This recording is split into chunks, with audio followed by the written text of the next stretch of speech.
حضرت حوا علیہ السلام کی وفات کا عجیب واقعہ۔ حضرت آدم علیہ السلام کی وفات کے ٹھیک 1 سال بعد حضرت حوا علیہ السلام بیمار ہو گئیں۔ اس وقت آپ کے بیٹے حضرت شیث علیہ السلام نے اپنے تمام بہن بھائیوں کو اکٹھا کیا اور فرمایا کہ ہماری ماں کے جسم بھی ہمارے والد کی طرح بے جان ہوتا جا رہا ہے۔ چنانچہ تمام اولاد حضرت حوا کے گرد جمع ہو گئی، لیکن حضرت حوا علیہ السلام نے سب کو باہر نکال دیا اور فرمایا کہ مجھے اکیلا چھوڑ دو۔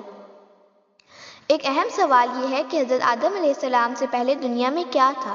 ایک صحابی نے حضور اکرم صلی اللہ علیہ وآلہ وسلم سے پوچھا کہ آسمان اور زمین کی تخلیق سے پہلے ہمارے رب کہاں تھے؟ آپ صلی اللہ علیہ وآلہ وسلم نے فرمایا، اللہ کے سوا کچھ نہ تھا، پھر اس نے پانی پر اپنا عرش قائم کیا۔ اس کے بعد اللہ تعالیٰ نے قلم کو پیدا کیا اور حکم دیا لکھو، تو قلم نے قیامت تک ہونے والی ہر چیز لوح محفوظ میں لکھ دی۔ پھر آسمانوں اور زمینوں کو 6 دنوں میں پیدا کیا۔ روایت کے مطابق اللہ تعالیٰ نے زمین، پہاڑ، درخت، بیماریوں، روشنی اور جانوروں کو مختلف دنوں میں پیدا فرمایا اور آخر میں جمعے کے دن حضرت آدم علیہ السلام کو پیدا کیا، یعنی انسان کو سب سے آخر میں پیدا کیا گیا تاکہ اس کی ضروریات پہلے سے موجود ہوں۔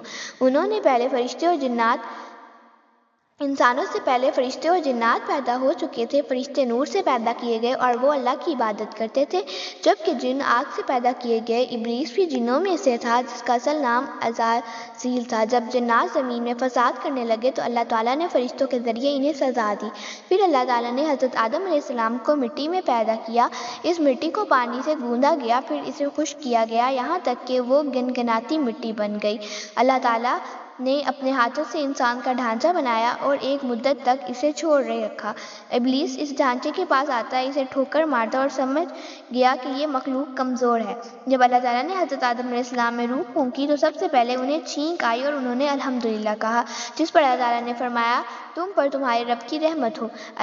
پھر اللہ تعالیٰ نے تمام فرشتوں کو حکم دیا کہ آدم علیہ السلام کو سجدہ کریں۔ سب نے سجدہ کیا سوائے ابلیس کے، جس نے تکبر کرتے ہوئے کہا کہ میں آگ سے بنا ہوں اور یہ مٹی سے، اس لیے میں اس سے بہتر ہوں۔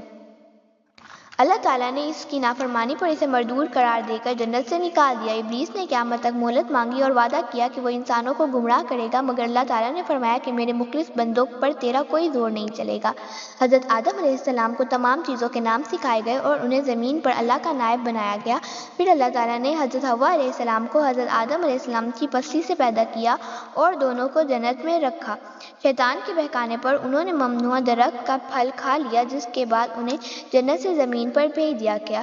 حضرت آدم علیہ السلام کو ہندوستان اور حضرت حوا علیہ السلام کو جدہ میں اتارا گیا، پھر وہ میدان عرفات میں ملے۔ حضرت حوا علیہ السلام نے کئی اولادوں کو جنم دیا اور یوں نسل انسانی کا آغاز ہوا۔ حضرت آدم علیہ السلام نے طویل زندگی پائی۔ جب ان کا آخری وقت آیا تو انہوں نے جنت کے پھل کی خواہش کی، لیکن فرشتوں نے بتایا کہ ان کا وقت قریب ہے۔ پھر ملک الموت آئے اور حضرت آدم علیہ السلام کی روح قبض کی گئی۔ فرشتوں نے انہیں غسل دیا، خوشبو لگائی اور نماز جنازہ ادا کی۔ اس کے بعد انہیں زمین میں دفن کیا گیا اور یہی طریقہ انسانوں کے لیے سنت بنا دیا گیا۔ حضرت آدم علیہ السلام کی وفات کے 1 سال بعد حضرت حوا علیہ السلام بھی بیمار ہو گئیں۔